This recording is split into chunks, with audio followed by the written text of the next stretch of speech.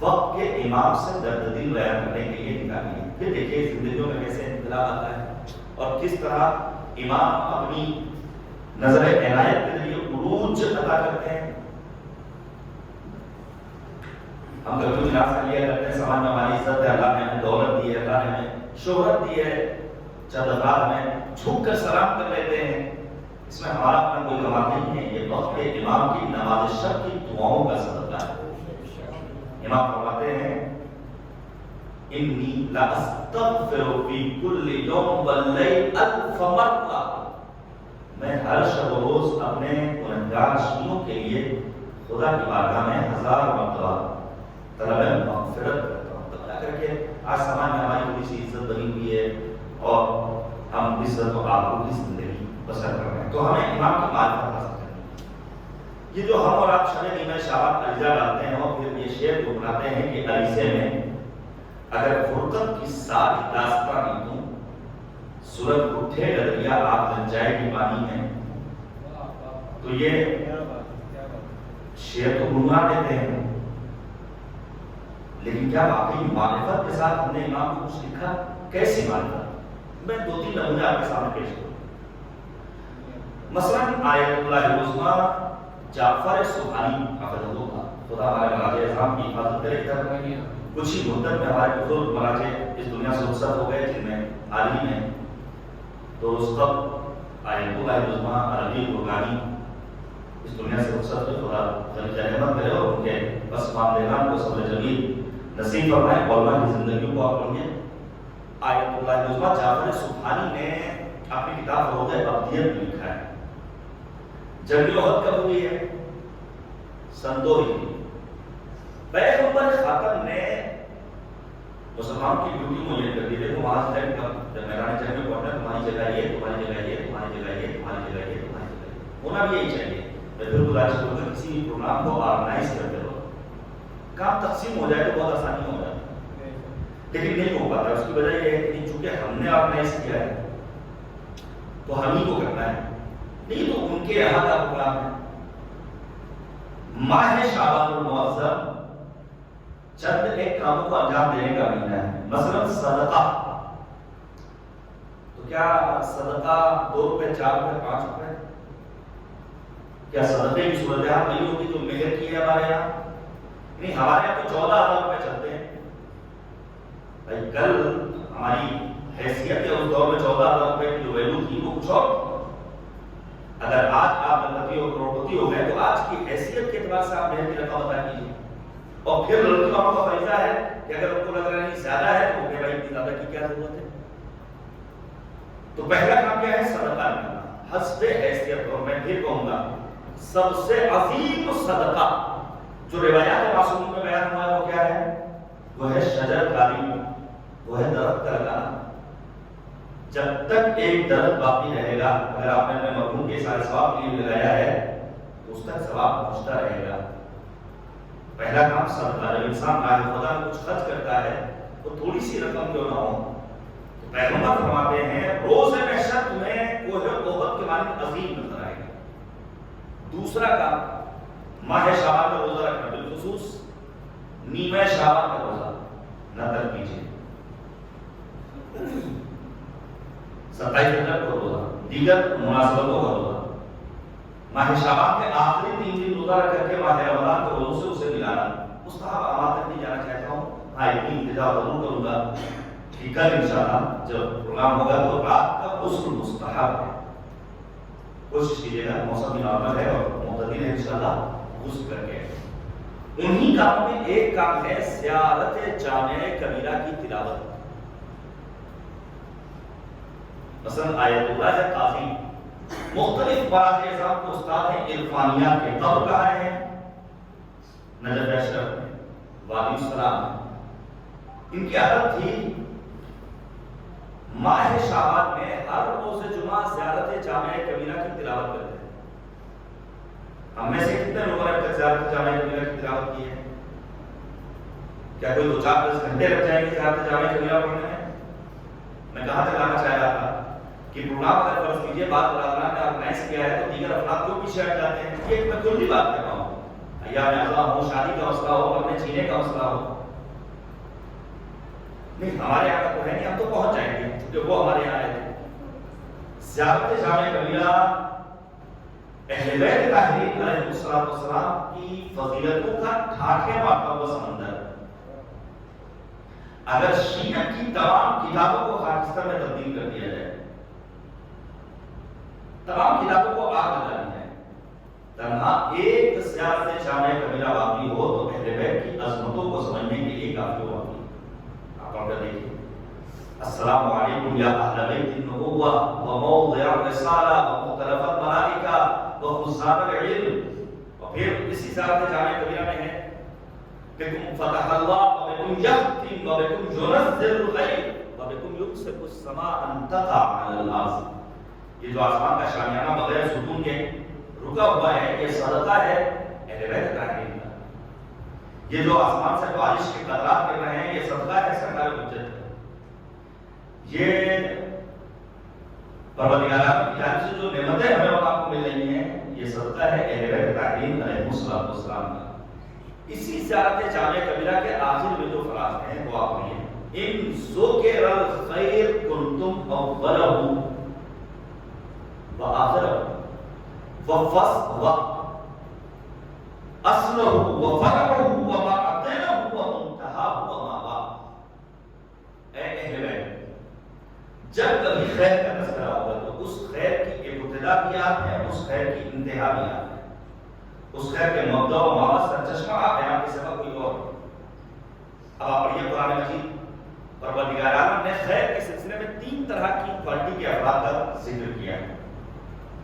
بعض افراد وہ ہیں جنہیں خیر سے الرجی ہے، نفرت کرتے ہیں، انہیں خیر پسند نہیں ہے۔ سوچئے ماہ شعبان، وقت کے زندہ امام کی ولادت کا موقع،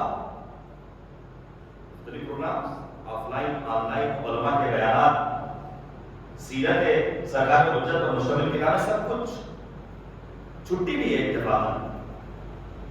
ایسا تہوار آ گیا کہ آج دنیا میں بالخصوص ہندوستان میں زندگی بسر کرنے والوں کے لیے چھٹی کا موقع ہے، سب کچھ فراہم ہے، لیکن قرآن کہتا ہے اشحۃ علی الخیر۔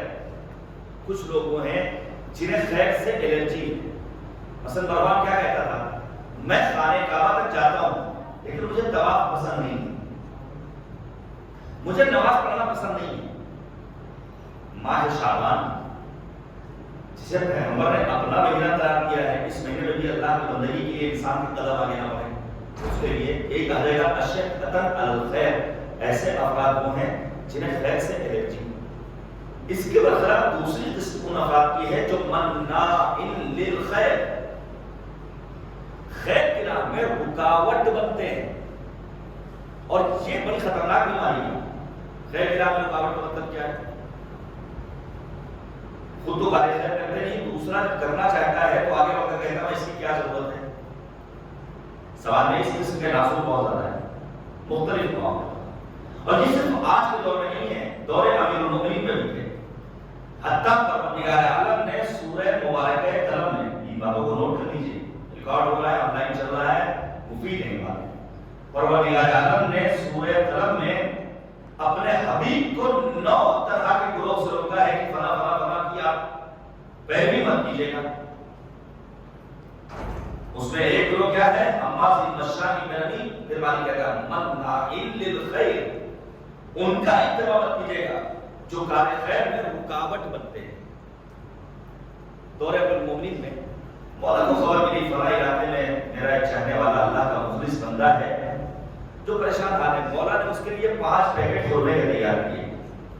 یہ میں کیوں بیان کر رہا ہوں؟ وقت کا عظیم مرجع تاکید کرتا ہے، توجہ کیجیے گا، پڑھوں اس میں فرماتے ہیں کہ وہ افراد جنہیں اللہ نے دولت میں وسعت عطا کی ہے، اور وہ صاحبان ثروت جنہیں اللہ نے ان کے مال میں وسعت عطا کی ہے، شرعی رقوم ادا کرنے نیز اضطراری حالات میں مال خرچ کرنے کے علاوہ بے نواؤں، دردمندوں اور کمزوروں کی مدد کے لیے سبقت کریں، کیونکہ جو بھی امام علیہ السلام کے چاہنے والوں کی مدد کرے گا گویا اس نے خود امام کی مدد کی.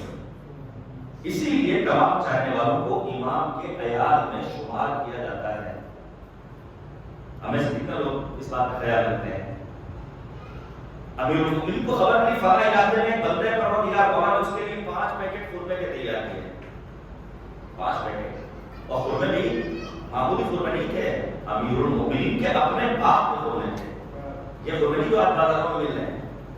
یہ غلط فہمی ہے کہ اہل بیت طاہرین فقیر تھے، معاذ اللہ تندرستی کے شکار نہیں. انہوں نے اپنے دور کے اسٹینڈرڈ کے اعتبار سے زندگی بسر کی. امام صادق کا دور کچھ اور ہے، ان کا لباس کچھ اور ہوا کرتا تھا. امیر المومنین کا دور کچھ اور ہے، ان کے لباس کا انداز کچھ اور ہوا کرتا تھا. یہ ساری باتیں سیرت میں آپ کو ملتی ہیں. مولا نے 5 پیکٹ خرمے کے تیار کیے تو مولا کا ایک چاہنے والا تھا اور آنے کے بعد کہتا مولا 5 پیکٹ تو بہت زیادہ ہے، اس کے لیے ایک کافی ہوگا. یہ مولا کو کون مشورہ دے رہا ہے؟ جسے نہ دینا ہے نہ لینا ہے، جس کا کوئی سروکار نہیں. اللہ نے فرماتے ہیں، امیر المومنین فرماتے ہیں مجھے شرم محسوس ہوتی ہے کہ وہ بندہ پروردگار جو اپنے سر نیاز کو رات کی تاریکی میں مالک بے نیاز کی بارگاہ میں جھکائے، صبح نمودار ہونے کے بعد وہ اپنے جیسے انسانوں کے سامنے اپنے دست سوال کو دراز نعمتوں سے اتنا دے دینا چاہتا ہوں کہ پھر وہ کسی دوسرے کا ضرورت مند اور محتاج نہ ہو. تو ہمیں مناہی بالخیر نہیں بننا ہے. پھر کیا بننا ہے؟ یسارعون فی الخیرات. یہ رسول انبیاء کیا مطلب؟ کار خیر کی طرف سبقت کرنا.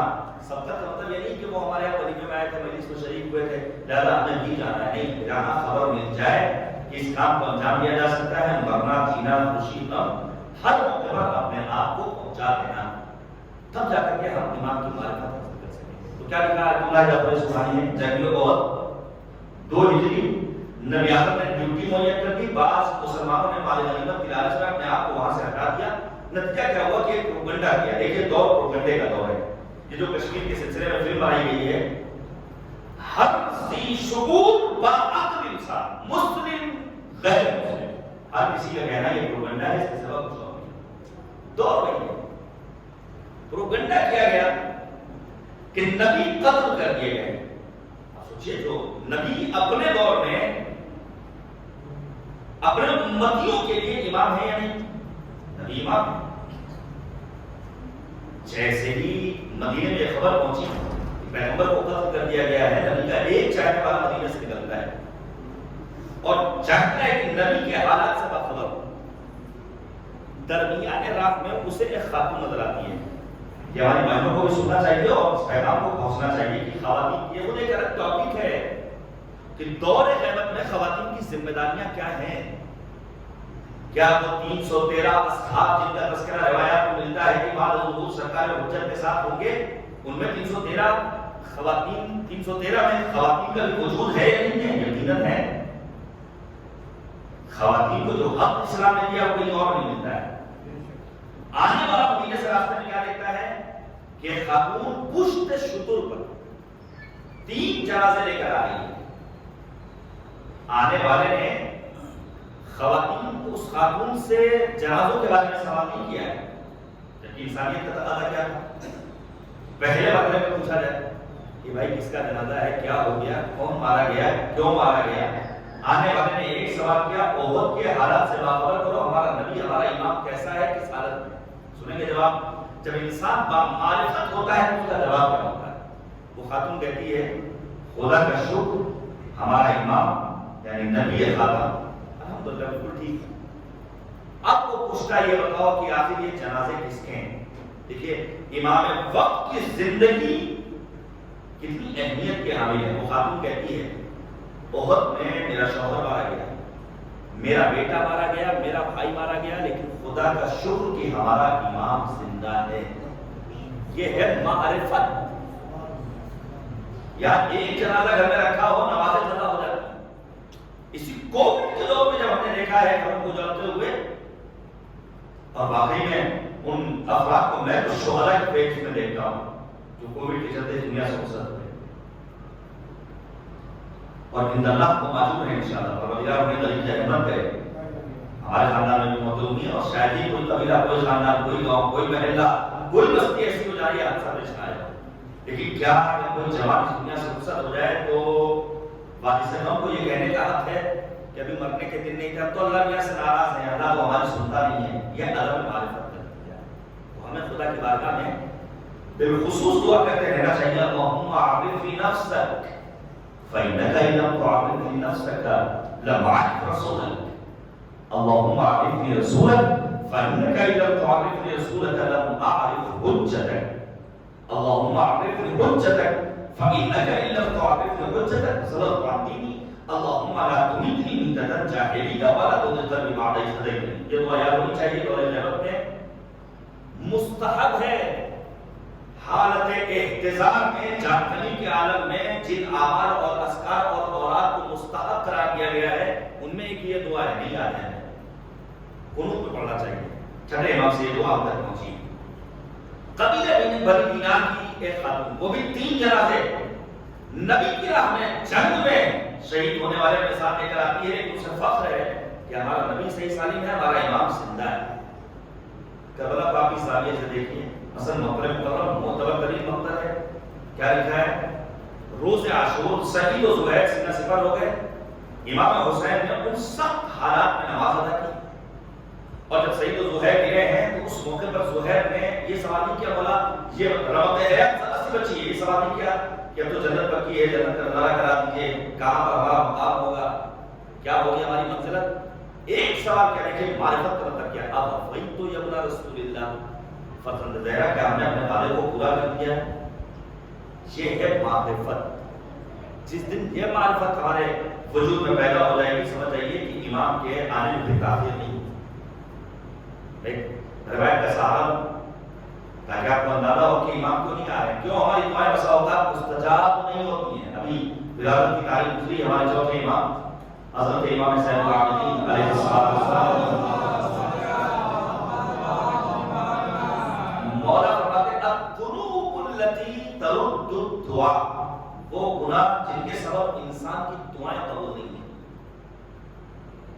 سوء النیہ، نیت میں کھوٹ، اور یہ یقین جانی ہے، نیت کا اچھا ہونا ضروری ہے۔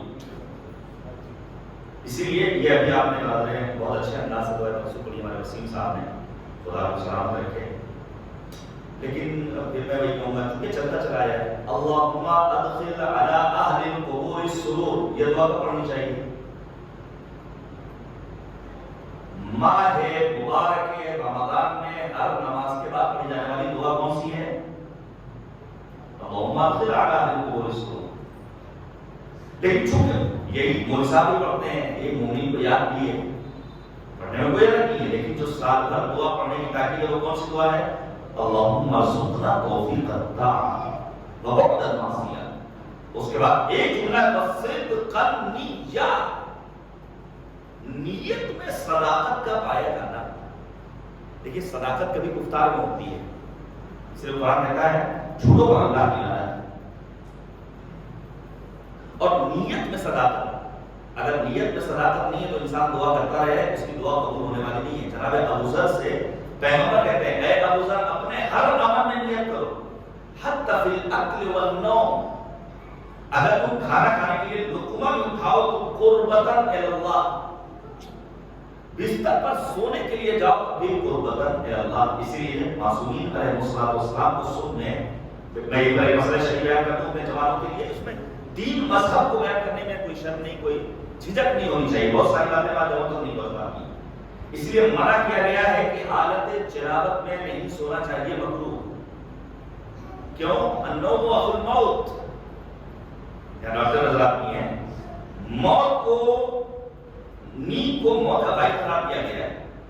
اگر کہ صبح آپ کو بیداری نہ ہو اور مجرم انسان کو حالت جنابت میں سو رہا ہے، وہ کیا اللہ سے اسی حالت میں ملاقات کرے گا؟ اس لیے کہا گیا کچھ نہیں کر سکتے ہو وضو کرو، تیمم کرو، نہیں غسل کر سکتے ہو تو نیت کا صحیح ساری ہونا ضروری ہے۔ معصومین علیہ السلام صبح میں بیدار ہونے کے بعد خدا کا شکر بجا لاتے ہیں۔ دوسری چیز جو دعا کی قبولیت کی راہ میں رکاوٹ ہے وہ کیا ہے؟ وہ ہے خبث السریرہ، انسان کا باطن گندا، ظاہری اعتبار سے آج مثلا وہ انڈسٹری جہاں سب سے زیادہ پیسہ جا رہا ہے دنیا کی انسانیت کا، وہ کون سی انڈسٹری ہے؟ میک اپ کی، ظاہری بیوٹی والی۔ میں اس کا مخالف نہیں ہوں، ظاہری بیوٹی بھی بہت ضروری ہے، البتہ ظاہری بیوٹی کا اپنا ایک معیار ہے۔ اس لیے کہا ہے پیغمبر نے مردوں کو اپنے آپ کو خاتون کا مشابہ نہیں بنانا چاہیے، خواتین کو مردوں کا مشابہ نہیں بننا چاہیے، اجازت نہیں ہے اس کی۔ پیغمبر نے کہا لیس منا، ہم میں سے نہیں ہے۔ باطن گندا ہو جائے کیا مطلب؟ یعنی اس کے باطن میں بیماریاں پائی ہیں۔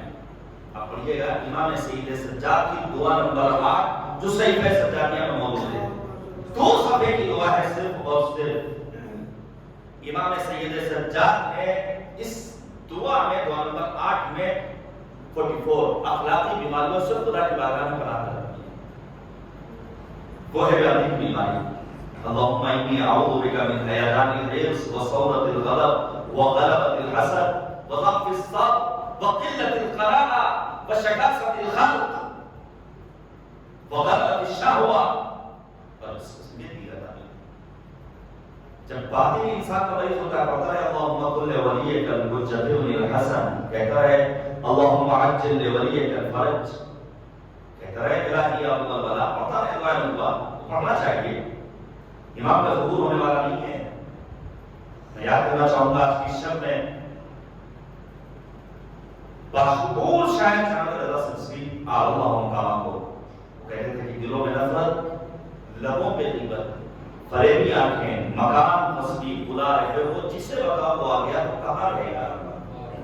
باقی کو پاکیزہ رکھنا ہے، تب جا کر کے خدا تمہاری دعا کو قبول کرے گا۔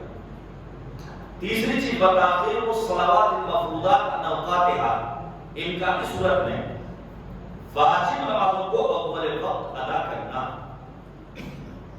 ابھی نماز کے نہیں جاگرکتا تو آئی ہے، بیداری تو ہے، لیکن وہ والی نہیں ہے جو ہونی چاہیے۔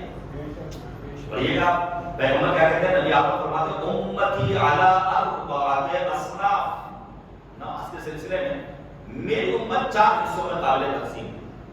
بعض افراد وہ ہیں، بڑی پرانی روایت ہے، بعض افراد وہ ہیں جو کبھی پڑھتے ہیں کبھی نہیں پڑھتے، چھوڑ پکڑ کر کے نماز پڑھتے ہیں۔ پیغمبر کہتے ہیں ایسے نماز گزاروں کے لیے ویل، قرآن بھی کہتا ہے فویل للمصلین۔ بعض افراد وہ ہیں نبی کہتے ہیں نماز کے سلسلے میں جو اصلا نماز پڑھتے ہی نہیں، ایسے افراد۔ اب یہ ہے مسلم سبا میں ایسے افراد ملیں گے جو عید اور بقرعید میں بہترین سفید کرتا پاجامہ پہنے ہوئے نظر آئیں گے، لیکن انہیں نماز عید پڑھنے کی بھی توفیق نہیں ہوتی ہے۔ پیغمبر کہتے ہیں ان کا ٹھکانہ جہنم۔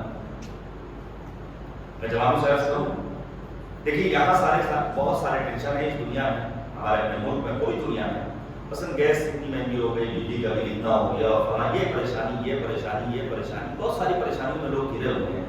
آج بینک سے لون نہیں پاس ہو رہا ہے، کل قسط نہیں ادا ہو پا رہی ہے، بیچارے کتنے سارے مسائل۔ لیکن جب ہم آپ انشاءاللہ تعالیٰ بہشت پر پہنچیں گے تو وہاں سکون، وہاں یہ سارے کوئی ٹینشن کی باتیں نہیں ہوں گی، کوئی ہیڈیک نہیں ہوگا۔ تو اس موقع پر اہل جنت آپس میں سوال کریں گے کہ بھیا یہ بتاؤ تم کیوں آئے جنت میں، تم نے کیا کیا؟ ان کا جواب ہوگا کننا بأہلنا مشفقین، ہم اپنے گھر والوں کے ساتھ، اپنے بیوی بچوں کے ساتھ، اپنے والدین کے ساتھ، رشتہ داروں کے ساتھ شفقت و مہربانی، لطوفت اور رحمت و رأفت کے ساتھ پیش آتے تھے۔ لیکن جب اہل دوزخ ایک دوسرے سے پوچھیں گے تمہارا کیسے آنا ہوا، ہم تو چوری کرتے تھے بس مثال کے طور پر، جب اہل دوزخ ایک دوسرے ہم تو فلاں کام کرتے تھے، تو ان کا جواب ہوگا لم نکن من المصلین، ہم نمازیں نہیں پڑھتے تھے۔ پھر پیغمبر کہتے ہیں بعض افراد وہ جو نماز تو پڑھتے ہیں لیکن ساہون، تساہلی، سستی، کاہلی، نیند بھی آ گئی ہے، دل بھی ادھر لگا ہوا ہے، کب شروع ہوئی کب ختم ہوئی، ایسے افراد گمراہ ہیں نبی کی حدیث کی روشنی۔ اور چوتھی قسم نبی کہتے ہیں وہ افراد جو دائما نماز پڑھتے ہیں، صرف نماز نہیں پڑھتے بلکہ ان کے یہاں نماز میں خشوع بھی پایا جاتا ہے۔ قرآن بھی کہتا ہے قد افلح المؤمنون، وہی صاحبان ایمان کامیاب ہیں جو اپنی نماز میں خشوع پیدا کرتے ہیں۔ خشوع کیا ہے؟ یعنی معرفت رب کے ساتھ انسان کے دل میں خوف خدا کا پایا جانا. تو ہمیں اول وقت نماز ادا کرنے کی کوشش کرنی چاہیے تاکہ ہماری نمازیں اول وقت ادا ہوں اور ہماری دعائیں خدا کی بارگاہ میں مستجاب. پھر امام سجاد کہتے ہیں واستعمال البذاء والفحش في القول، زبان کا قابو رکھنا، گالی بکنا. جب انسان گالی بکتا ہے تو اس کی دعا خدا کی بارگاہ میں قبول نہیں ہوتی ہے. ہمارے سماج کا انسان، اس سماج کا انسان جہاں 5 وقت اشہد ان امیر المؤمنین کی آوازیں گونجتی ہیں، جہاں مستقل محافل و مجالس کا اہتمام رہتا ہے، جہاں وہاں کی لوریوں میں حسین حسین سنایا جاتا ہے، ایسے سماج میں زندگی بسر کرنے والی کی زبان کا رولم کا گالی آئے تو واقعی مقام افسوس ہے اور مقام حیرت ہے. وکیل جنت میں جانے کا مشتاق ہے وہ انسان اس کے لیے قرآن کہتا ہے لا یسمعون فیہا لغوا ولا تأثیما، اس جنت میں بیہودہ باتیں سنائی نہیں دیں گی. تو ہمیں اور آپ کو اپنے آپ کو تیار کرنا ہے کس لیے؟ تاکہ امام کے آنے کی راہیں ہموار ہو سکیں. باتیں بے شمار ہیں، میں 10-20-50 گھنٹے بولتا رہا ہوں، مسلسل ختم نہیں ہوں گے. آتے ہیں آگے کی طرف. سرکار حجت کی زندگی کو ہم کم سے کم 3 حصوں میں تقسیم کر سکتے ہیں. میں کوشش کروں گا 2 حصوں کو بیان کر دوں، پھر اس کے بعد تھوڑی دیر کے لیے وقفہ اور دوبارہ مختصر سی ایک نشست اور بات کو تمام کر دوں گا انشاءاللہ. چلے گا یہ 1.5 گھنٹہ پروگرام یہ، اور دیجیے اتنا وقت. پہلا دور جو امام کا ہے وہ امام کا دور ہے دور خفا. خفا کسے کہتے ہیں؟ ڈاکٹر صاحب نے کہا کہ آپ کو اردو بڑی سختی لے کے آ رہے ہیں، ہندی آتی نہیں ہو سکتا ہے، آپ پڑھ لیتے ہیں بہت اچھا تجربہ بھی لیتے ہیں، انگریزی پر تسلط نہیں ہے. خفا یعنی مخفی ہونا. امام پیدا ہوتے ہی منظر عام پر نہیں آ گئے، بلکہ پہلا دور جو امام کا ہے وہ کون سا دور ہے؟ دور خفا. مخفی ہے امام، ابھی لوگوں کی نگاہوں کے سامنے نہیں آئے. دوسرا دور جو امام کا ہے وہ ہے دور غیبت. تیسرا دور وہ ہے دور ظہور. سنیے جلدی جلدی. دور خفا کیا ہے؟ امام کی ولادت کن حالات میں ہوئی ہے؟ ہمارے اور آپ کے 11ویں امام حضرت امام حسن عسکری علیہ السلام امام عسکری سابقہ میں ہیں، حکومت کے کاریگروں کی مکمل نظر ہے. امام عسکری کو ہر دوشنبہ اور جمعرات کو جا کر دربار میں حاضری دینی تاکہ بادشاہ وقت کو پتہ چل سکے کہ امام عسکری سابقہ میں موجود ہے. ایسا پورا شوق دور ہے. اس دور میں امام کی ولادت ہوتی ہے، اور امام کی ولادت بھی ان حالات میں ہو رہی ہے کہ امام عسکری کی حقیقی پھوپھی جناب حکیمہ کو بھی اس کی اطلاع نہیں، جو ہمارے 10ویں امام کی ہمشیرہ ہے. قبر کہاں ہے؟ سامراں. میں پیش کروں گا کیا لکھا ہے شیخ صدوق رضوان اللہ تعالی نے اپنی کتاب کمال الدین ولادت کے موقع کے سلسلے میں. 15 شعبان المعظم سن 255 ہجری، وہ مبارک و مسرور تاریخ جب منجی بشریت، محور کائنات، یوسف لہرا، امید مستضعفین عالم، ولی نعمت حضرت صاحب الزمان اجر اللہ تعالی شریف ولادت ہے. اور واقعی میں یہ وہ مبارک و مسرور موقع ہے کہ کس امام کی ولادت ہو رہی ہے جس کے لیے پیغمبر نے کہا یملأ الارض قسطا وعدلا کما ملئت ظلم و جور. جو ظلم و جور سے بھری ہوئی دنیا کو عدل و انصاف سے پور کر دے گا. اچھا یہی پر میں آپ سے سوال کروں کہ جب پیغمبر کی حدیث مسلمانوں تک پہنچی تو مسلمانوں کا ایک نظام بنا لیتے ہیں اور وہ ظلم و جور سے بھری ہوئی دنیا کو عدل و انصاف سے پور کر دے گا. یہ بادشاہوں کی یا حاکموں کی رعایت کے نہیں جو ظلم و زیادتی ہے یہ ختم ہو جائے گی. کسی نے موقع کہا بھائی یہ اللہ نے وعدہ کیا ہے کہ آخری حجت خدا بھیجے گا. آپ انصاف سے بتائیے جب آخری حجت خدا کا انتخاب خدا کے ہاتھ میں ہے تو اول حجت خدا کا انتخاب اس ذات پروردگار ہے. 10 تک قدرت میں ہے کہ میدان غدیر میں اعلان ولایت امیر المؤمنین کے ذریعے نبی خاتم نے اس بات کو پہنچایا ہے. امام کی ولادت باصابت کے حالات میں ہوئی. شیخ صدوق نے لکھا ہے معتبر کتاب میں حدیث کے سلسلے میں بڑا کام ہوا اس سلسلے میں. شیخ صدوق نے، شیخ مفید نے بالخصوص ابھی حال ہی میں انتقال ہوا ہے شیخ المراجع کہا جاتا تھا مرحوم آیت اللہ عظمیٰ شیخ لطف اللہ صافی القائلانی رضوان اللہ تعالی علیہ اور یہ عمدہ کتابیں لکھی ہیں، اردو میں ترجمہ موجود ہے ان کی کتابوں کا. شیخ خدوم نے لکھا ہے امام عسکری نے اپنی خوبی کو طلب کیا. جناب حکیمہ بہت پرانی بات ہے، میں صرف اشارہ کر کے آگے بڑھ رہا ہوں، تھکانا بھی مقصود نہیں ہے. جناب حکیمہ روزہ ہے، یعنی پہلے بیٹھ کے گھرانے میں اس بات کی سنت عام تھی کہ وہ ماہ شعبان میں روزہ رکھتے تھے. اور مرحوم آیت اللہ مرشی نجفی جب بزرگ ہو گئے اور پیر ہو گئے اور بڑھاپا آ گیا تو وہ یہی کہتے تھے کہ مجھے جوانوں سے متعلق اتنا کہنا ہے کہ اپنی جوانی کو غنیمت سمجھو، ماہ رجب شعبان اور رمضان کو روزے رکھو، کیونکہ جب بڑھاپا آ جائے گا تو حسرت کے سوائے کچھ اور نہیں ملے گا. جناب حکیمہ کو بلایا ہے اور امام عسکری کہتے ہیں دیکھیے آج فرزند کی ولادت ہونے والی ہے. فوراً کہتی ہیں کہ ظاہری آثار کو نظر نہیں آ رہے جناب نرجس خاتون. نرجس خاتون کون ہے؟ ان کا سلسلہ پہنچتا ہے جناب شمعون تک. جناب شمعون کون ہے؟ جناب عیسیٰ کے حوالوں.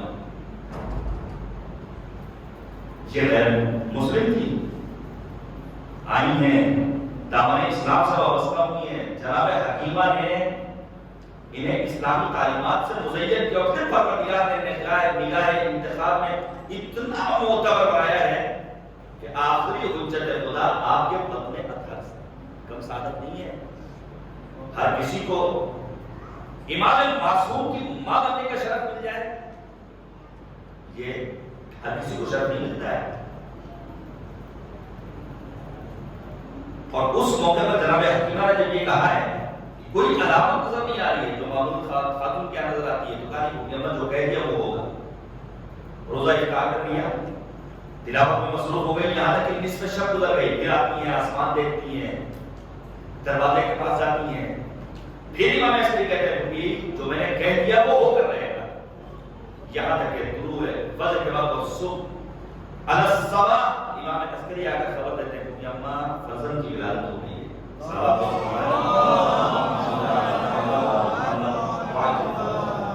اور پھر امام عسکری نے اپنی آغوش میں لیا ہے.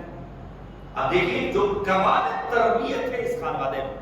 ہم اور آپ اپنے بچوں کو کبھی کبھی آزاد چھوڑ دیتے ہیں، بچہ بڑا ہوگا تو سیکھ جائے گا. نہیں، بچہ پیدا کرنا واجب نہیں ہے، جس طرح شادی کرنا واجب نہیں. شادی کرنا واجب ہے نہیں، نکاح ہو من سنتی، لیکن فمن رغب عن سنتی فلیس منی. شادی کرنا واجب نہیں ہے، شادی کر لی تو بچہ پیدا کرنا واجب نہیں ہے. البتہ کبھی رکھیے کلاس فیملی پلاننگ کے اوپر کتنے بچے پیدا کیے جائیں، کیوں آخر آج بچوں کو پیدا کرنے میں لوگ پیچھے ہیں. کیا کہا ہے ہمارے مذہب نے، کیا کہتی ہے میڈیکل سائنس؟ کیوں آخر آج خواتین اپنے بچوں کو اپنے سینے سے فیڈ نہیں کرا رہی ہیں؟ کیوں ان موضوعات پر علماء گفتگو نہیں کرتے ہیں؟ میں بات بیان کر دوں. آ گئی ہے آج طرح طرح کے معجون، طرح طرح کے سیرپ، طرح طرح کے ٹیبلٹس، کیا کیا چیزیں بازار میں افراد. میڈیکل سائنس سے کہتی ہے اور یہی معصومین کا فراہمی کرتی ہے.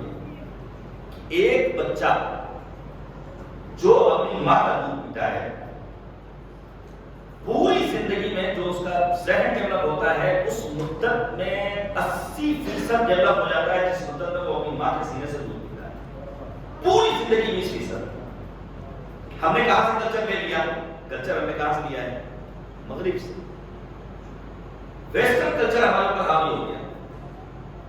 ویسٹرن کلچر نے ہمیں تباہی کے کہانے تک پہنچا دیا، جبکہ اسی ویسٹ میں خواتین نے اپنی اس غلطی کو ایکسپٹ کیا اور آج وہاں دودھ پلانے والی خواتین کی جو تعداد ہے اس کا فیصد نکالا گیا وہ 70%. اور آج ہمارے گورنمنٹ نے جگہ جگہ مختلف ہاسپٹل میں، کلینکس میں ایڈورٹائزمنٹ لگایا تو ابھی 30-40% سے اوپر ابھی خواتین نہیں پہنچی. لیکن نہیں، ہم آگے نہیں پڑھ رہے ہیں. تربیت کب کرنی ہے بچے کی؟ شادی کا ارادہ کیا ہے اسی وقت سے تربیت شروع ہو جاتی ہے. اور تربیت کے لیے ہاتھ میں ڈنڈا لے کر بیٹھنے کی ضرورت نہیں ہے. بچے نکال ہوتے ہیں، جو کرتا دیکھیں گے انہی کاموں کو انجام دیں گے. بولے وقت اگر گھر کے بزرگوں نے اپنے آپ کو مصلی عبادت پر پہنچا دیا تو یقیناً بچہ بھی مصلی عبادت پر نماز پڑھتا ہوا نظر آئے گا. ہم اپنے گھروں میں دیکھ سکتے ہیں امام زمانہ نے پیدا ہونے کے بعد سب سے پہلے اللہ کی وحدانیت کی گواہی دی۔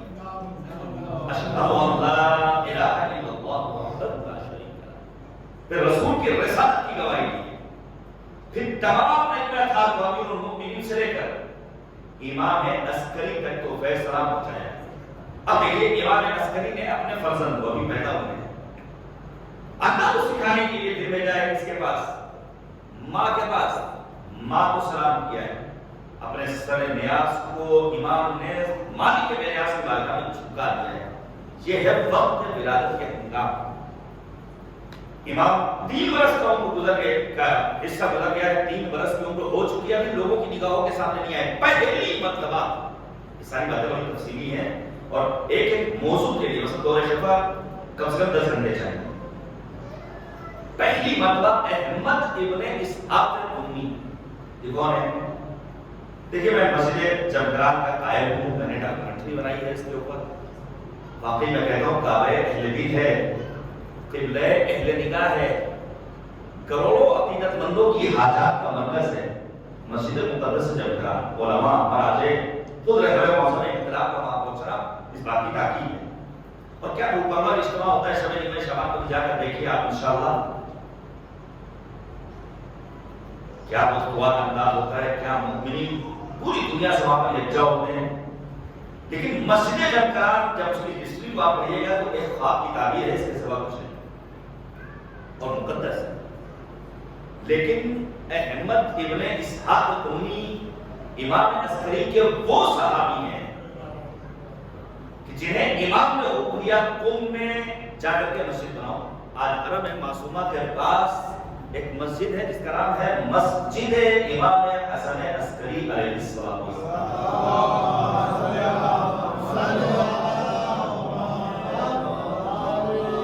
مسجد امام حسن عسکری یعنی یہ امام کو حکم سے بنائی گئی۔ اور بڑی دلچسپ بات یہ ہے یہ مسجد بالکل مارکیٹ کے بیچ میں ہے، کافی وسیع و عریض ہے۔ آ جائیے دیکھیے تو وہاں ایک جماعت نہیں ہوتی ہے۔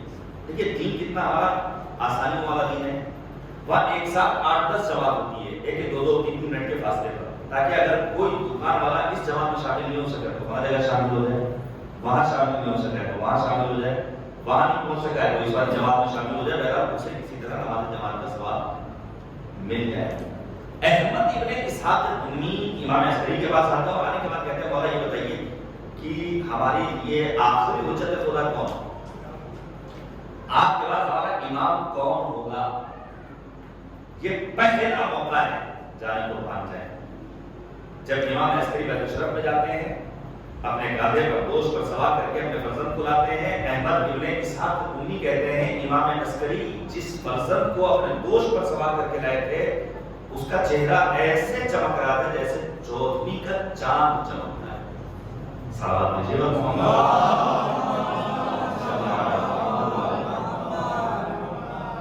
ایک موقع کیا ہے کہ لا کر کے اپنے معتبر اصحاب کے سامنے اپنے بچے کو پیش کر دیا۔ 3 برس کی عمر گزر چکی ہے۔ احمد ابن اسحاق القمی چلے گئے، آئندہ روز پھر آئے، کہا میں کیسے مانوں کوئی دلیل؟ سرکار بچہ نے خود تکلم کیا ہے اور بتایا میں ہی وہ ہوں جس کا پیغمبر نے وعدہ کیا۔ کچھ اور راستے ہیں، میں صرف اشارہ کر رہا ہوں۔ مثلا ایک راستہ امام عسکری نے اور اختیار کیا، وہ کیا ہے؟ وہ ہے مختلف عقیدے کرنا۔ یہ عقیدہ بہت استاد چیز ہے، بڑی تاکید ہے۔ حد یہ ہے کہ اگر میرے باپ کا جیسا انتقال ہو چکا مجھے معلوم ہو کہ میرے مرحوم باپ کا عقیدہ نہیں ہوا تھا، میرے لیے مستحب ہے کہ میں ان کے لیے عقیدہ کروں۔ امام عسکری نے مختلف عقیدے کیے ہیں اور گوشت کہاں بھیجا ہے؟ اپنے چاہنے والوں کے پاس، تاکہ لوگوں کو خبر ہو جائے کہ امام عسکری کے یہاں بچے کی ولادت ہوئی ہے۔ دوسرا راستہ کیا ہوا؟ مختلف عقیدے کرنا۔ تیسرا راستہ وہ کیا ہے؟ مکتوب کے ذریعے، اپنے خط اور لیٹر کے ذریعے اپنے چاہنے والوں کو آگاہ کرنا۔ اچھا خط میں جو لکھا ہے تو امام نے حالات کتنے سخت میں بیان کیا کہ ہر جمعرات اور دوشنبے کو امام کو دربار میں حاضری دینی، ہر کسی سے ملاقات ممکن نہیں ہے۔ روایت کہتی ہے مولا نے ایک خط لکھا اور خط لکھنے کے بعد ایک ڈنڈے کے بیچ میں جو ہول ہوتا ہے، بس یہ جو ہمارا مائک ہے اس کے بیچ میں ایک ہول ہے، امام نے اس ہول میں خط کو رکھا اور اپنے صحابی کو دیا، فلاں شخص کو جا کر پہنچا کرو۔ دیکھیے دین ہم سے کیا چاہتا ہے، یہ جو ہم بار بار تاکید کرتے ہیں، ہم جیسے افراد آ کر کے کہتے ہیں کہ دین میں بدعتوں کو پیدا مت کیجیے، نئے نئے رسومات کو مت لائیے۔ اگر ہم جیسے افراد کسی بات کی جانب متوجہ کر رہے ہیں تو آپ نہیں اگر مطمئن ہو رہے ہیں بزرگوں سے دریافت کر لیجیے، لیکن ان مسئلہ پسند علماء کے پاس مت جائیے جو اپنے کو چمکانے کے چکر میں حقائق سے آپ کو غافل بنائے ہوئے ہیں۔ یہ بہت اہم مسئلہ ہے، ہمیں وہ کرنا ہے جس کا ہمیں حکم دیا گیا ہے۔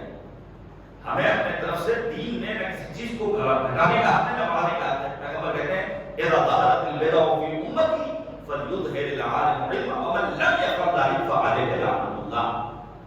جب بدعتیں سر چڑھ کر بولنے لگے تو علماء کی ذمہ داری ہے کہ عوام کو آگاہ کریں، اور اگر کوئی عالم ایسا نہیں کرتا ہے تو پیغمبر کی حدیث ہے ایسے عالم پر اللہ کی لعنت۔ بدعت کیا مطلب؟ یعنی دین میں اپنی طرف سے کسی چیز کو لا کر کے پیش کر دینا۔ مثلا آپ فاتحہ کرتے ہیں، نظر کرتے ہیں، اس موقع پر معمولاً اگربتی جلائی جاتی ہے۔ اگر ذہن میں یہ بیٹھ جائے جب تک اگربتی روشن نہیں ہوگی یا فاتحہ مکمل نہیں ہوگا، یہی ہے بدعت۔ اب آپ بدعتوں کی خود فہرست بناتے چلے جائیے، میں آپ کے سامنے پیش کر دوں، کوئی بات اپنی جانب سے نہیں کہہ رہا ہوں، روایت کہتی ہے محمد ابن مسلم، کون ہے محمد ابن مسلم؟ محمد ابن مسلم امام باقر اور امام صادق کے معتبر ترین اصحاب ہیں، اور اتنا عظیم جلیل المرتبہ صحابی ہے محمد ابن مسلم، تقریباً 90 کتابیں، صرف ایک کتاب، باقی ساری کتابیں ختم کر دی گئی، ایک کتاب جابر ابن حیان کے بعد پہنچی۔ آپ علمی معیار سمجھیے تو جابر ابن حیان فادر آف دا کیمسٹری کہنا ہے، قطرے کو دل سے ملا دیں تو طرح احمر میں تبدیل ہو جائے، اس حد تک۔ اور یہی کمال ہے جناب فضہ کا۔ جناب فضہ عظیم ترین خاتون کا نام ہے۔ محمد بن مسلم نے امام باقر سے سوال کیا، سألت ابا جعفر عن القائم اذا قام بأي صيغة يسير في الناس۔ جب آخری حجت خدا ظاہر ہوں گے، قیام فرمائیں گے، تو وہ کس سنت و سیرت پر عمل کریں گے؟ ان کی روش کیا ہوگی؟ ان کا طریقہ کار کیا ہوگا؟ اس موقع پر امام باقر فرماتے ہیں ما قام به رسول اللہ صلی اللہ علیہ وآلہ، وہی سنت و سیرت جو میرے جد رسول خدا کی تھی۔ فوراً سوال کیا رسول خدا کی سنت و سیرت تھی کیا؟ اس موقع پر امام باقر فرماتے ہیں رسول نے آنے کے بعد دور جاہلیت کی رسموں کو ختم کیا تھا۔ دور جاہلیت کی رسمیں کیا تھی؟ مثلا بیٹیوں کو زندہ پیوندے خاک کر دینا، شراب نوشی، قمار بازی، چھوٹی چھوٹی باتوں پر جنگ و جدال، اور نہ جانے اس قسم کے کتنے توہمات و خرافات۔ حق یہ ہے بے جان دھاگا نبی نے توڑ دیا تھا، کہا میرا خدا میرے ساتھ ہے جو میری حفاظت کرنے والا ہے، یہ بے جان دھاگے میری حفاظت کرنے والے ہیں۔ ان سنتوں کو، رسموں کو، بے جان توہمات والی باتوں کو پیغمبر نے ختم کیا۔ اس موقع پر امام باقر فرماتے ہیں جب آخری حجت خدا ظاہر ہوگی تو وہ بھی آنے کے بعد دور جاہلیت کی رسموں کو ختم کر دیں گے، اور تب آدمی کہے گا مولانا یہ کون سا دین آپ پیش کر رہے ہیں؟ اصل و نقل میں تمیز پیدا کرنے کی صلاحیت ختم ہو چکی ہے، اور واقعی آدمی چاہے کہ کیا کرے، اس مولوی کی بات سنتا ہے سوچتا ہے یہ صحیح ہے، ادھر جاتا ہے سوچتا ہے یہ صحیح ہے۔ میں پھر سے اس کو آپ کے سامنے پیش کرتا ہوں، یہ بچے کبیر محافظ کربلا کہتا ہوں آیت اللہ علمہ سید علی سیستانی دعوت الروح والے کو، کن علماء کے پاس آپ کو جانا ہے۔ میں پھر گزارش کروں گا یہ قرآن مجید جس میں اتنی ساری آیتیں، 250 سے زیادہ آیتیں، اس قرآن کے لیے امام حسین نے کیا کہا ان للقرآن ظاہرا و باطنا وللباطن ہبۃ الی السبعۃ ابطن۔ قرآن کا ظاہر، قرآن کا باطن، قرآن کے باطن میں بات کیا ہے کہ قرآن مجید کے 7 بطون پائے جاتے ہیں۔ اس قرآن مجید میں مثلا ایک آیت کریمہ کیا ہے؟ فَلْيَنْظُرِ الْإِنسَانُ إِلَىٰ طَعَامِهِ۔ انسان ترجمہ کیا ہوا ہے؟ انسان کو اپنا کھانا دیکھنا چاہیے، انسان اپنا کھانا دیکھے۔ کیا مطلب انسان کھانے کے وقت کیا دیکھے؟ مٹن ہے، چکن ہے، دتیا کا مشہور بکرے کا گوشت ہے، لکھنؤ کی شیرمات ہے، ٹنڈے کا کباب ہے، فلاں ہے فلاں ہے، یہ مقصد ہے نہیں. بلکہ مفسرین نے اگر بیان کیا جب انسان دسترخوان تک پہنچے تو ایک مرتبہ غور کر لے کہ جس کھانے کو وہ کھا رہا ہے وہ کھانا جائز ہے یا ناجائز، حلال ہے یا حرام. جب لقمہ اٹھائے تو ایک مرتبہ غور کر لے. ایسا تو نہیں کہ پڑوس میں کوئی یتیم سسکیاں لے رہا ہے، ایسا تو نہیں کہ پریشان حال مضطرب الحال بیٹھا ہوا ہے اور ہم مرتب غذائیں کھا رہے ہیں. کیا مرحلہ ایک پر ختم ہو گیا؟ نہیں، بلکہ مرحلہ اس کے آگے کا ہے، وہ ہے تعبیر کا مرحلہ، جہاں پر امام باقر فرماتے ہیں فَلْيَنْظُرِ الْإِنسَانُ إِلَىٰ مَنْ يَتَعَلَّمُ عِلْمًا. انسان یہ دیکھے وہ تعلیم کس سے حاصل کر رہا ہے. انسان کی زندگی میں جہاں اس کا گھر اور اہم کردار ادا کرتا ہے اس کی تربیت میں، جہاں وہ سماج بہت اثر پیدا کرتا ہے اس کی تربیت میں، جس میں وہ زندگی بسر کر رہا ہے، وہیں اس کا استاد بھی اہم کردار ادا کرتا ہے. استاد کی تو اتنی اہمیت ہے کہ بعد ہلاکت یزید کا بیٹا معاویہ دوم فراز منبر پر آتا ہے اور آنے کے بعد کہتا ہے یہ خلافت تو اہل بیت کا ہاتھ ہے، ہمارا ہاتھ نہیں ہے. اس کی ماں بیٹھی ہوئی ہے، یزید کی بیوی، اس نے کہا فوراً کہا کاش میں نے تجھے پیدا نہ کیا ہوتا اور یہ جملہ تجھ سے نہ سنتی.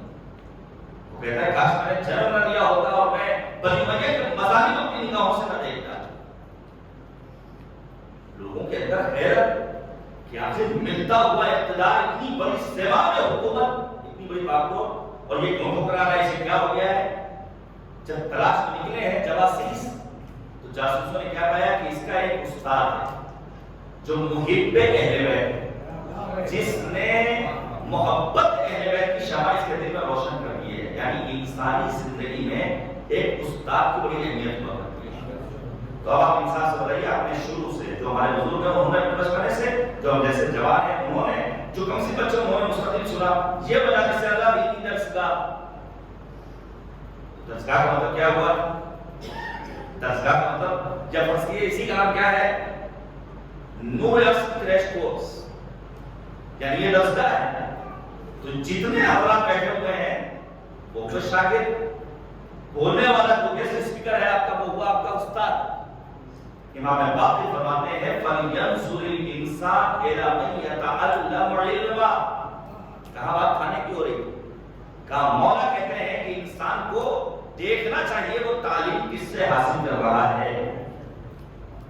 جب کبھی اپنے دینی پروگرام میں کسی کو دعوت سخن دیجیے تو ضرور دیکھ لیجیے آنے والا فاسد العقیدہ تو نہیں ہے، آنے والا عقیدے کی درستی کے لیے آپ کے درمیان آ رہا ہے، یعنی آنے کے بعد مذہبیت کے نظام کو نقصان پہنچانا چاہتا ہے. ایسا تو نہیں کہ بے روح دین آپ کے جوانوں تک پہنچانا چاہتا ہے. میرے عزیزو، مجالس سادہ کی تعداد میں خالفار اضافہ ہوا ہے، دینی پروگرامز کی تعداد میں اضافہ ہوا ہے. میں نے اپنی اس مختصر سی عمر میں بہت سارے پروگرامز دیکھے جو بعد میں پڑھے ہیں، آپ نے ہم سے بہتر دور دیکھا ہے اور کیا ہے. لیکن کیا واقعی میں وہ انسانی اقدار وہ ویلوز جو کل تھے آج ہیں؟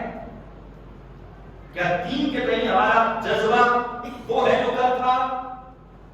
اس کا مطلب یہ ہوا دین پہنچ رہا ہے لیکن بے روح دین پہنچ رہا ہے. اسی بے روح دین پہنچانے والوں سے روکا ہے بچے علیقت جناب آیت اللہ عظمہ سید علی سکتانی دعوت اللہ البارف نے. میں آپ کے سامنے بیان کرتا ہوں، میں متعلق ہوں رہتا ہے موضوع انقلاب آیت اللہ عظمہ خامنئی کا. لیکن یہ پیغام سنیے.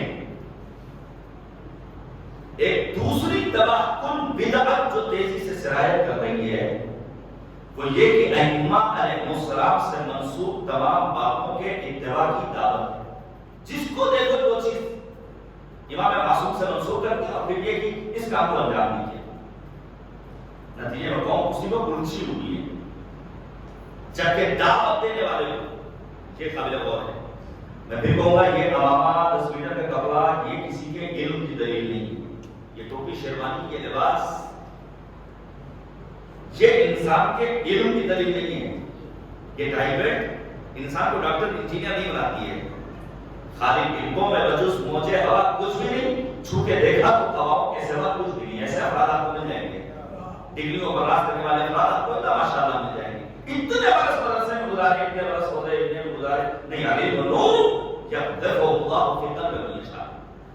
کیا لکھا ہے؟ جبکہ دعوت دینے والے کو دینی متون میں کسی بھی طرح کی مہارت حاصل نہیں ہوتی، نہ علم نجات سے واقف ہوتا ہے، نہ علم درایت سے واقف ہوتا ہے، نہ علم اصول سے اس کی واقفیت ہوتی ہے، نہ علم کلام سے آشنائی ہوتی ہے۔ پھر لکھتے ہیں کہ جس کے نتیجے میں باعمل علماء کی جگہ وہ لوگ لے لیتے ہیں جن کے پاس دینی متون کی شناخت کا ملکہ نہیں ہوتا ہے۔ اس کے بعد وہ لکھتے ہیں ایک اور ہلاک کنندہ بدعت جو پروان چل رہی ہے وہ مختلف شکوک و شبہات پیدا کر کے اصول دین اور دین کے معین اصولوں کا انکار ہے۔ جس شخص کے لیے دینی قوانین پر عمل پیدا ہونا کسی سبب دشوار ہے، اسے حق نہیں ہے کہ وہ ان کا انکار کر بیٹھے، کیونکہ جو نافرمانی کرے اس سے فقط ایک گناہ ہے، لیکن جو شخص انکار یا تردید کرے وہ دو گناہ کا مرتکب ہوا ہے۔ تو ہمیں اور آپ کو اس دور غیرت میں باعمل علماء تک پہنچانا ہوگا اپنے آپ کو۔ تو کیا تھا؟ ڈنڈی میں خط رکھا، قاصد لے کر جا رہا ہے، روایت کہتی ہے راستے میں اس کی سواری بیٹھ گئی، اس نے اسی ڈنڈے سے اپنی سواری کو ضرب لگائی، جب مارا ہے تو ڈنڈا ٹوٹا، خط باہر آ گیا۔ واپس آیا مولا کے پاس، مولا یہ تحریر نہیں کی ہے۔ امام نے کہا میں نے تجھ سے کہا تھا یہ جا کر کے اس تک پہنچا دینا، تمہیں کس نے اجازت دی تھی کہ تم اس سے اپنی سواری کو ضرب لگاؤ؟ اس حد تک بھی دین میں اہل بیت طاہرین کے فرامی کے خلاف میں جانے کی اجازت نہیں۔ تو کتنے راستے میں نے بیان کیے، لا کر کے امام کو پیش کر دیا، عقیقے کروائے۔ ایک راستہ کیا ہے؟ خط لکھا ہے، ایک راستہ سنیے۔ مثلا امام نے آنے والے اپنے اصحاب اور گروہ اور اپنے شیعوں کے سامنے اپنے بچے کو پیش کر دیا۔ سرکار حجت عمر 5 برس آنے والا گروہ آتا ہے، مسائل شریعت دریافت کرتا ہے، مسائل شریعت دریافت کرنے کے ساتھ ساتھ اردو میں شریعہ دیتا ہے۔ میں پھر گزارش کروں گا یہ عہد کریں، خبز نکالیں، یہ ذہن سے نکال دیجیے کہ اگر 100 روپے میں سے ہم نے 20 روپے خبز نکال دیے تو 80 ہی بچے، اور اگر ہم کو مثلا فرض کیجئے سود ملے گا تو 100 کا 150 ملے گا، 50 روپے کا فائدہ ہو رہا ہے۔ قرآن کہتا نہیں، اللہ نے ربا میں سود میں فائدہ نہیں رکھا ہے، رکوع میں شریک کو ادا کیجئے، وگرنہ کس طرح تو کس چہرے سے بیوی کے پاس ہم اور آپ جائیں گے یہ ہم اور آپ محسوس کر سکتے ہیں۔ لانے والا ایک گروہ اشرفیوں کی تھیلیاں لایا ہے، امام زمانہ نے ساری تھیلیاں لے لی، ایک تھیلی سے کچھ سکے باہر نکالے اور کہا لے جا کر فلاں شخص کو دے دینا اور کہہ دینا ہم اہل بیت کو مال حرام نہیں چاہیے۔ بات رسول اور اس سلسلے میں میرا ماشاءاللہ روایت یہاں کی روایت کہتی ہے شخص جس کا نام ہے شعیب امام معصوم کے پاس حاضر ہوتا ہے، اور جب جا کر سوچیے مثلا فرض کیجیے بلا تشبیہ مثال میں مناقشہ نہیں ہوتا ہے، فرض کیجیے ہم میں سے کوئی کسی ایک مرجع کے پاس پہنچے، اور میں پھر گزارش کروں گا کہ کوشش کیجیے کہ اپنے ہی ملک میں معتبر اداروں کے سپورٹ کیجیے، رکوع میں شریعہ معتبر اداروں کو سپورٹ کیجیے، باہر میں جانے کا یہ تاکہ یہاں کام اچھے انداز سے انجام پائے۔ یہ علماء بھی کہتے ہیں اور راجے بھی کہتے ہیں۔ فرض کیجیے کوئی ایک مرجع، کوئی ایک بزرگ عالم، آپ اسے رکوع میں شریک دینا چاہتے ہیں، اس کی مالی مدد کرنا چاہتے ہیں، آپ کے پاس 500 روپے ہے، بھائی کی شرٹ ٹنگی ہوئی تھی، یا پھر آپ نے اس کے والد سے 500 روپے نکالے اور کہا 500 یا کم ہے 1000 اس کو کر دیتے ہیں، نہیں معلوم بھائی کی اجازت ہے یا نہیں، واپس رکھیں گے یا نہیں رکھیں گے؟ جب شعیب نامی امام کا چاہنے والا امام کے پاس جا رہا ہے اور اس نے 100 دینار اپنے بھائی کے کرتے سے نکال لیے، مولا کے پاس پہنچا ہے، مولا نے ایک مٹھی پیسے اس کو واپس کیے، اور نے کہا یہ جہاں سے لایا وہی رکھ دینا، جب گنا تو وہ 100 دینار تھے، اس کے سوا کچھ اور نہیں۔ اور آگے بڑھیے، مثلا بی بی شقیقہ، سرچ کیجیے گا گوگل پر، ایک عظیم خاتون، اونٹوں پر عاشقان اہل بیت کے اموال کو لے کر پہنچے ہیں امام کاظم کے پاس، ان میں بی بی شقیقہ کے 7 درہم ہیں۔ امام موسی کاظم نے کہا مجھے وہ 7 درہم دے دو جو ایک خاتون نے میرے لیے بھیجا ہے، ساری رقم صرف 7 درہم، اور فقط قبول نہیں کیا امام کاظم نے، بلکہ امام نے کہا ہے اتنے دنوں کے بعد موت ہوگی، یہ اس کا کفن ہے، میں خود آؤں گا نماز جنازہ پڑھانے کے لیے۔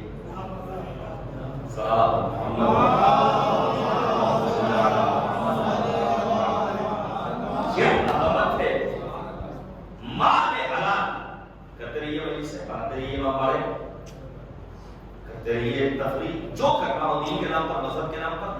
جب تک واجبات کو انجام نہیں دیا جائے گا تقویٰ کچھ اور نہیں، اللہ یقودک حیث امرک ویراک حیث نہاک، واجبات کو انجام دینا، محرمات سے۔ یہ ہے امام کا دور خفا۔ اور پھر سن 260 میں امام عسکری کی شہادت ہے، اور میں وقت نہیں ہے مگر میں امام عسکری کی وصیت آپ کے سامنے پیش کرتا ہوں۔ یہ جو دور آپ دیکھ رہے ہیں نا اپنے عزیز ملک کا، پوری دنیا کا، یہ دور سب سے تاریخ کا بدترین دور ہے۔ اس دور میں ضرورت ہے اتحاد المسلمین۔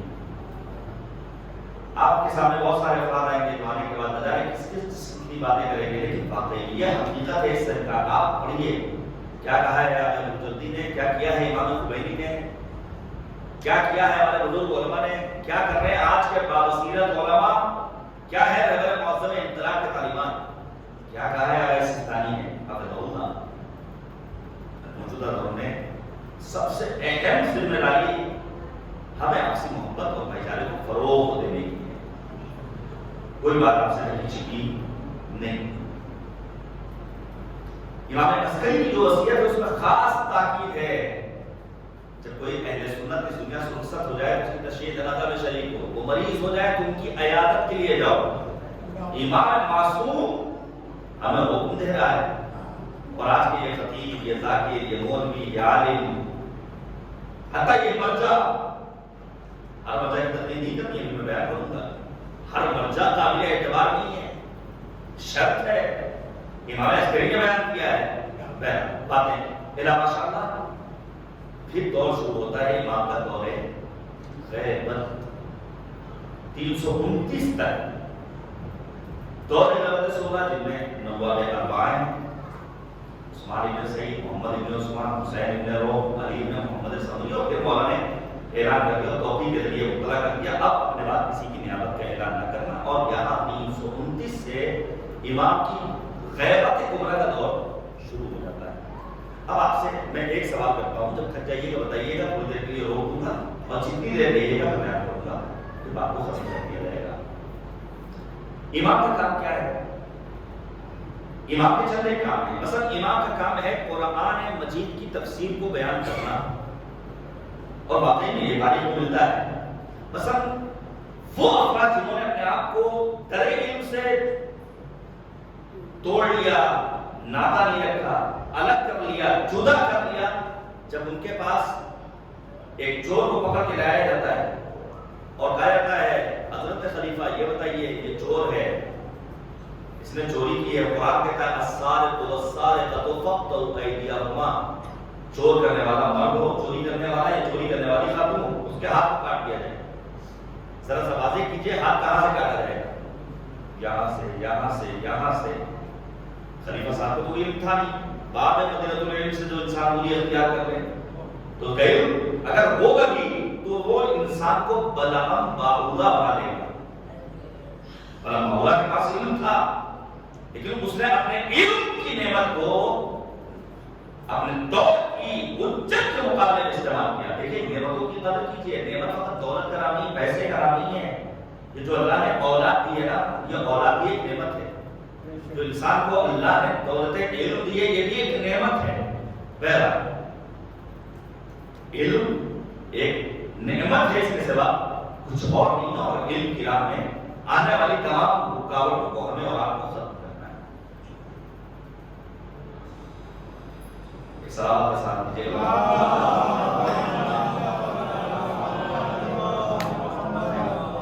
تو امام سرکار حجت حضرت صاحب زمان اجل اللہ تعالیٰ فردوس شریف، ان کی جو دوسری زندگی کا آغاز ہے وہ کون سا ہے؟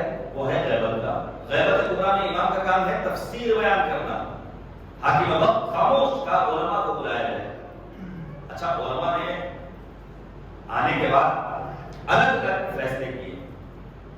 مثلا کوئی کہتا ہے کہ شان سے ختم کیا جائے، کوئی کہتا ہے کونی سے، کوئی کہتا ہے کلائی سے۔ کہیں بات بن نہیں رہی ہے، پہنچے اسی در پر جو در درے علم کہتا ہے۔ 8 برس کا معصوم بچہ آغوش عصمت کا پروردہ کہتا ہے چونکہ قرآن کا بعض حصہ دوسرے بعض حصوں کی تفسیر بیان کرتا ہے، لہذا ہم قرآن کا سہارا لیں گے۔ جہاں قرآن نے کہا ہے چوری کرنے والے مرد یا چوری کرنے والی خاتون کا ہاتھ کاٹ دیا جائے، وہی قرآن کہتا ہے ان المساجد للہ، یہ اعضائے سجدہ جو 7 عدد ہیں یہ اللہ سے مخصوص ہے. چونکہ ہتھیلی اعضائے سجدہ میں شامل ہے، لہذا اس میں کسی کو حق تصرف حاصل نہیں ہے، اس کی انگلیاں کاٹی جائیں گی بس. یہ تھا آخری فیصلہ. کس نے تفسیر بیان کی؟ امام معصوم نے. دوسرا کام جو امام معصوم کا ہے، مثلا دوسروں کے لیے آئیڈیل بننا. رحمت اللہ قرآن کہتا ہے کان لکم فی رسول اللہ اسوۃ حسنہ، رسول تمہارے لیے نمونہ عمل. شہزادی قرآن کیا فرماتی ہیں؟ شہزادی قرآن سلسلے میں امام زمانہ فرماتے ہیں ولی فطنۃ رسول اللہ اسوۃ حسنہ، میرے لیے بنت پیغمبر آئیڈیل اور نمونہ عمل. امام حسین کربلا میں کہتے ہیں لکم فی اسوہ، تمہارے لیے مجھ حسین کی زندگی آئیڈیل اور نمونہ عمل. البتہ نمونہ عمل کا مطلب ہرگز یہ نہیں ہے کہ ہم آج کے دور کی جو فیسلٹیز ہیں انہیں چھوڑ دیں. بعض جو آج کی ماڈرن زندگی میں زندگی بسر کرنے کے اپنے آپ کو عادی بنا چکے ہیں، وہ یہ سمجھتے ہیں جب کہا جاتا ہے کہ ان معصوم ہستیوں کو اپنا آئیڈیل بنائیے تو وہ یہ سمجھتے ہیں کہ اب ایسی استعمال نہیں کر سکتے. جیسے بعض وہابی حضرات فتویٰ دیتے ہیں صوفے پہ نہیں بیٹھ سکتے، فلاں کام نہیں کر سکتے، یہ کام نہیں کر سکتے، چونکہ پیغمبر نے نہیں کیا ہے، جو ان کی کمپلی کی دلیل ہے. تو ہمیں اس راہ میں آگے بڑھنا ہے جس طرح کا ہمیں حکم دیا گیا ہے، جس طرح کی ہمارے لیے ہدایتیں موجود ہیں. دور غیبت کبریٰ میں بالخصوص اس کے بغیر ممکن نہیں ہے. وقت کے امام کے ظہور میں تعلیم کی دعا کے ساتھ ساتھ اپنے آپ کو آمادہ کرتے رہنا چاہیے. مگر ہم اسی طرح اپنی زندگی کے شب و روز بسر کرتے رہیں گے اور امام کا ظہور ہونے والا نہیں ہے. امام کا کام ہے دوسروں کے لیے مسائل شریعہ کو بیان کرنا. یہاں میں کچھ دیر بات کروں گا. مسائل شریعہ کو بیان کرنا امام کا کام ہے. اچھا آپ انصاف سے بتائیے، امام پس پردہ غیبت ہیں، پس پردہ مصلحت ہیں، امام کہاں اپنے کاموں کو انجام دے رہے ہیں؟ بہت ساری باتوں کو چھوڑ دیا. 14 تشبیہات بیان کی علامہ مجلسی نے. 14 تشبیہ کا مطلب یہ ہو گیا کہ ہر تشبیہ کو بیان کرنے میں 4 منٹ 5 منٹ کا وقت رکھا جائے تو 1 گھنٹہ اسی کے لیے چاہیے. جب پوچھا گیا کہ آخری حجت الہدیٰ پس پردہ غیبت رہ کر کیسے دوسروں کے لیے فائدہ مند، تو کیا فرمایا بالکل اسی طرح جیسے سورج بادلوں کے پیچھے جا کر دوسروں کو فائدہ پہنچاتا ہے. یہی تشبیہ دی گئی ہے نا. امام کا کام ہے مسائل شریعہ کو بیان کرنا. امام پس پردہ غیبت ہے. ہماری قوم کے جوان کو، ہم جیسے افراد کو امام سے مسئلہ دریافت کرنا 5G کا دور ہے. کون سی مووی دیکھیں نہ دیکھیں، کیا شوہر بلو فلم دیکھ سکتے ہیں؟ سوال ہے کس سے پوچھے گا انسان؟ ہوائی جہاز میں نماز کیسے پڑھی جائے، کس سے پوچھے گا؟ امام پس پردہ غیبت ہیں. گناہ آلود نگاہیں نوری وقت کو دیکھنے سے قاصر ہیں. یہی وہ موقع ہے جہاں امام عسکری کی حدیث آ کر کے سینہ سے پر بنتی. مولا کیا فرماتے ہیں؟ فَأَمَّا مَنْ كَانَ مِنَ الْفُقَهَاءِ صَائِمًا لِنَفْسِهِ حَافِظًا لِدِينِهِ مُطِيعًا لِرَسُولِهِ مُخَالِفًا عَنِ الْهَوَىٰ فَلِلْعَوَامِ أَن يُقَلِّدُوا. ایسا فقیہ، ایسا مرجع، ایسا مجتہد جو اپنے امر رب کو ماننے والا ہو، جو اپنے نفس کی مخالفت کرنے والا ہو، جو اپنے دین کی پاسبانی کرنے والا ہو، جو اپنے مشن کو آگے بڑھانے والا ہو، تو اب آپ کی ذمہ داری ہے کہ ایسے عالم اور مجتہد کی وہ تقلید کریں. سرکار حجت نے آخری امام نے آ کر کے مہر لگا دی. وَأَمَّا الْحَوَادِثُ الْوَاقِعَةُ فَارْجِعُوا فِيهَا إِلَىٰ رُوَاةِ حَدِيثِنَا فَإِنَّهُمْ حُجَّتِي عَلَيْكُمْ وَأَنَا حُجَّةُ اللَّهِ عَلَيْهِمْ. جب نئے مسائل پیش آئیں تو ددر کی ٹھوکر مت کھانا. یہ اجتہاد و تقلید آج کے دور کی ضرورت قرار نہیں ہے. دور امام صادق میں بھی تھا. مسجد میں جا کر کے بیٹھتے تھے زرارہ محمد ابن مسلم مولا کہتے تھے وقت الناس، جا کر فتویٰ بیان کرو. اگر نئے نئے مسائل پیش آئیں جا کر کے علماء سے دریافت کرنا، کیونکہ یہ میری جانب سے تم پر حجت ہے اور میں ان پر الہی حجت ہوں. تو مسائل دریافت کرنے کے لیے ہمیں ددر کی ٹھوکر نہیں کھانی ہے، بلکہ ہمیں مراجع اعظام کے پاس جانا ہے. ہمیں علماء، اور میں گزارش کروں گا کم از کم مفاتیح الجنان کے ساتھ ساتھ توضیح مسائل ہمارے گھروں میں ہونا چاہیے. جدید فتاوا اور جدید استفتاءات اور مشتمل کتابیں ہونا چاہیے. ویب سائٹ کے دسترسی کا طریقہ معلوم ہونا چاہیے، مراکز صاحب کی معتبر ویب سائٹ تک آپ کو پہنچنے کا راستہ معلوم ہونا چاہیے، کیونکہ بغیر تکلیف کے موجودہ دور میں کوئی کام، میں پھر آپ کے ساتھ بیان کروں ان علماء کی شان کیا ہے، بہت سارے نمونے ہیں۔ مثلا مرزا شیرازی حرمت تمباکو کا فتویٰ دیا، ایرانی عوام کی غیرت اور حمیت اور ان کے وقار کو محفوظ رکھ دیا۔ اب آپ جا کر کے حرمت تمباکو کے سلسلے میں سرچ کیجئے، مل جائے گا آپ کو کہ جب امریکہ نے آ کر کے اس بات کا اعلان عام کیا کہ یہاں تمباکو کی کاشت ہم کریں گے، ہم ہی بوئیں گے، ہم ہی کاٹیں گے، ہم ہی خریداری کریں گے، ہم ہی بزنس کریں گے، سامرا میں موجود تھے۔ جب ان سے کہا گیا مرزا شیرازی سے کہا کیا کرے گا، حرمت تمباکو کا فتویٰ، حرمت تمباکو کا فتویٰ دیا۔ حد یہ ہے کہ اس دور میں بادشاہ ایران محمد رضا شاہ کا جو نوکر تھا وہ خود ایک مرجع کے فتوے کے نتیجے میں اس کے لیے حکم نہیں بناتا ہے، نہیں، مرجع نے منع کر دیا ہے۔ یہ ہے علم کی طاقت، یہ ہے فقیہ کی فقاہت۔ آپ میوات انقلاب امام خمینی کی فقاہت کو سلام کیجئے، سلمان رشدی کے قتل کا فتویٰ دیا جو آج بھی اپنی جگہ پر باقی ہے۔ آپ رہبر معظم انطلاق بصیرت کو سلام کیجئے۔ ماتم کے سلسلے میں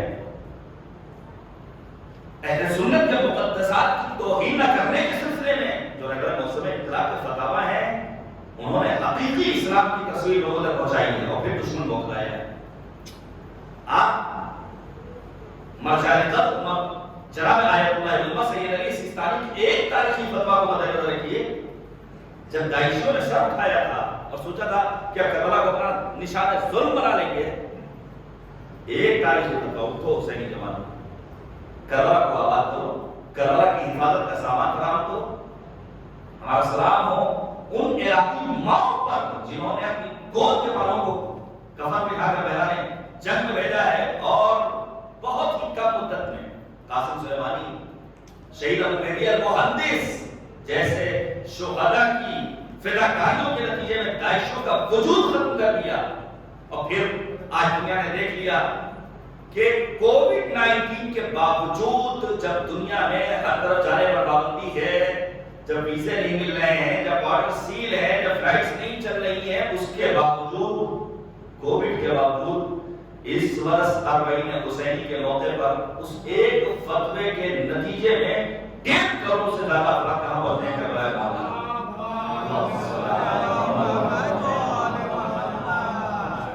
اور پھر شاید کو کہنا پڑتا ہے کہ مردان عشق کرتے ہیں سجدہ اسی طرف کیونکہ نماز عشق کا قبلہ حسین ہے۔ ایک فتوے کے نتیجے نہیں، ایک بات اور سن لیجیے، مثلا میں گزارش کروں گا علماء کی زندگیوں کو مطالعہ کیجیے۔ ایک نام لے رہا ہوں مثال کے طور پر، مرحوم آیت اللہ ہے سید محمد رضا قربانی رضوان اللہ تعالیٰ علیہ، کون ہے یہ؟ قبر کہاں ہے؟ حرم معصومہ میں ہے۔ امام خمینی کی نماز جنازہ مرحوم آیت اللہ قربانی نے پڑھائی۔ آپ ان کے علمی معیار کو سمجھیے۔ مرحوم آغا قربانی رضوان اللہ تعالیٰ علیہ جب تقریباً 100 برس کے ہو گئے اور ان کو علاج کے لیے لے جایا جاتا ہے لندن، تو ڈاکٹر کہتا ہے کہ آخر لندن لانے کی کیا ضرورت تھی، 100 برس کی عمر ہو گئی ہے، مان لو ہماری دوا فائدہ بھی پہنچائے تو 2-4 برس اور چاہیے کہ اتنا پیسہ تم نے خرچ کر دیا۔ تو ان کے بیٹے انہوں نے فوراً جواب دیا، دیکھو تمہارا کام ہے ڈاکٹری کرنا، تمہارا کام ہے دوائیں دینا، تم میرے بابا کا علاج کرو۔ اگر تمہیں اس سوال کا جواب چاہیے کہ ہم آخر کیوں لے کر آئے ہیں، دیکھیے مرجع کی اہمیت کو پہچاننی ہے، تو تم آنا قوم ایران کا سفر کرنا، وہاں تمہیں ہم جواب دیں گے کہ آخر کیوں ہم اپنے باپ کو لے کر یہاں اتنا پیسہ خرچ کر رہے ہیں۔ لکھا ہے اور خود مرحوم آغا قربانی کے بیٹے نے اس بات کو بیان کیا ہے، سید جواد،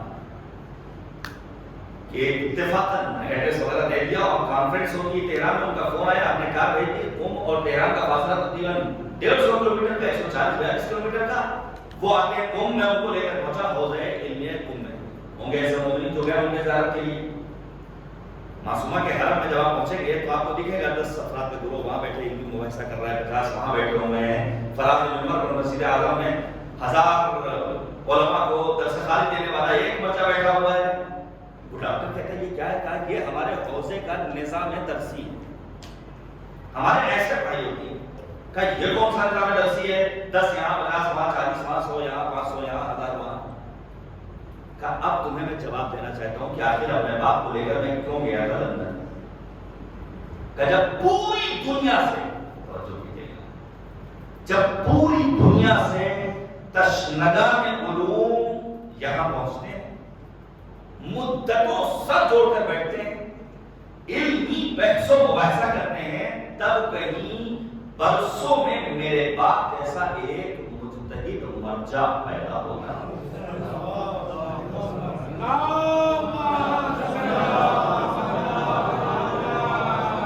اب جا کر کے کہیں ایک مرجع پیدا ہوتا ہے. اور یہ تقلید, یہ اجتہاد, یہ مرجعیت واقعی میں دور نبوت میں بالخصوص ان ایام میں اس شیعت کی حفاظت کا ایک محفوظ ترین قلعہ ہے. اور کسی ایٹم بم سے کم نہیں ہے نظام مرجعیت. اس دور نبوت میں آبرو تشیع ہی مرجع اسلام. ایٹم شکن ہے آپ کی تقلید و اجتہاد, لرزہ ہے خوف و روب سے دنیا اتحاد. شمشیر علم فقہ سے کاٹے سر اعراض, مسجد کی درسگاہ بنی سنگر جہاد. صدر فقیہ قلعہ فولاد بن گیا, دوسری عصر علم کی بنیاد بن گیا. تاریخ اشتہار نہایت قریب ہے. عباس کمیل افراد بہت سارے اشعار میں نوٹ کر کے لایا ہوں, لیکن اس کو چھوڑ رہا ہوں. بہت سارے کمیل افراد, کم ضبط افراد, حوث کے پجاری افراد, بولے والے جوانوں کو بتلانے کی یہ کیسے فتوا دے دیا. تم کون ہوتے ہو بھائی؟ عربی متون سے تمہاری واقفیت نہیں ہے, سیاسی بصیرت تمہارے نیل زیرو. مجتہد کے فتوے کو آگے کر کے ٹارگیٹ کرتے ہو. فقیہ دین کی عزت سے کھیلنے والے خود اپنی آبرو ہی نظر بات کرتے ہیں, اور جنہیں یہود و نصارہ خرید لیتے ہیں وہ امنگاہوں میں گھس کر فساد کرتے ہیں. اس موجودہ دور میں ضرورت کیا ہے کہ ہم علمی تشنگی دور کرنے کے لیے علماء, مجتہدین, مراجع کے ساتھ تک پہنچے. آئیے یہیں پر مل کر کے بلند آواز سے دعائے فرش پڑھتے ہیں.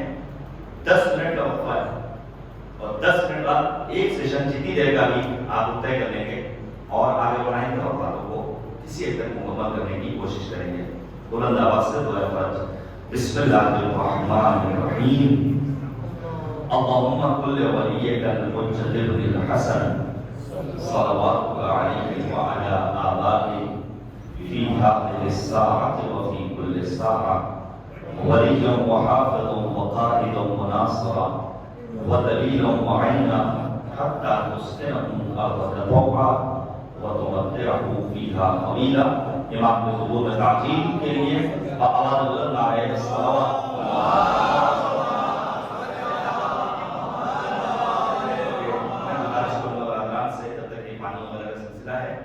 یہ ان مومنین کے درمیان تقسیم کر کے کوشش کیجیے ایک گھر میں ایک ہی عدد جائے تو زیادہ مناسب ہوتا ہے کہ دیگر افراد بھی فیصلہ ہو سکیں. کچھ اس میں ٹکڑے ہیں جو اس کلاس کے تحفے کے عنوان سے تک پہنچ رہے ہیں, اس کو انشاءاللہ آپ رات میں انتظار کیجیے گا. تو اس سے انشاءاللہ